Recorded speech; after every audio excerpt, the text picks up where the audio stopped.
Title: My wife slept around, then threatened to ruin me when I filed for divorce. Chapter 1: The sister I shouldn't have fallen for.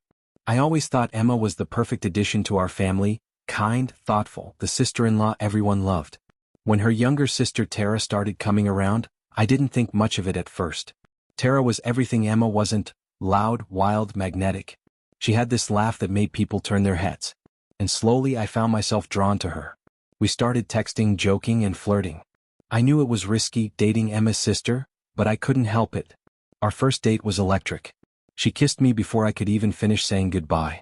I was smitten. My parents were thrilled, Nate was supportive, but Emma, she seemed hesitant. She warned me that Tara didn't take relationships seriously. I ignored her. Soon Tara and I were inseparable, but it wasn't perfect. She'd cancel plans last minute, get lost in her phone while I talked. We fought. A lot. But I kept telling myself it was just passion. Then she mentioned going out with coworkers one night, vague about the plans, avoided the details. My gut told me something was off. And for the first time in my life, I followed someone. And what I saw shattered everything I believed.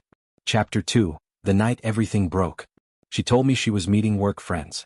But when I walked into the bar, it wasn't a group, it was just her and one guy, sitting close, laughing like they'd known each other forever. He tucked a strand of hair behind her ear. I froze. I stood there watching, heart racing, before I finally stormed over. Tara's eyes went wide. She stammered that her coworkers canceled, that it was innocent. But the guy stepped in, told me to calm down, said I was embarrassing myself. When he touched my chest to push me back, I snapped. One punch. That's all it took before we were on the floor. Glasses broke. People screamed. And then sirens. I got arrested that night. I didn't even remember what I'd done until they told me. The bartender's property was damaged. There was a report of assault. And worst of all, Tara said I hit her too. Sent me a photo of a black eye. I didn't remember that. But the photo didn't lie. I called Nate. He bailed me out. Emma didn't say much, just hugged me and whispered, "Be careful." At the time, I didn't know what she meant. But I was about to find out. Chapter 3: Back together but broken. After the arrest, I begged Tara to forgive me. I swore it was a mistake, that I'd change. I started therapy, read books on jealousy, even suggested couples counseling. She hesitated, but eventually said she still loved me. We tried again. Things got better, or so I thought. Fewer fights, more laughs. I was working hard to be the man she deserved. After 6 months, I proposed during a trip to Chicago. Top of the Willis Tower. She cried. Said yes. Our families were overjoyed. My mom hugged her like a daughter. My dad said he'd never been prouder. We planned the wedding of her dreams, grand venue, elegant dress, everything perfect. The ceremony was beautiful. Her smile walking down the aisle? I thought I'd never forget it. Our honeymoon in Bali felt like a movie. Tara posted photos nonstop, curated every moment like a highlight reel. I thought we'd made it through the worst. But just 1 month later, she grew distant. Quiet. Cold. Then my brother called. And everything I believed came crashing down. Chapter 4: The screenshots that ended us. Nate's voice was grim.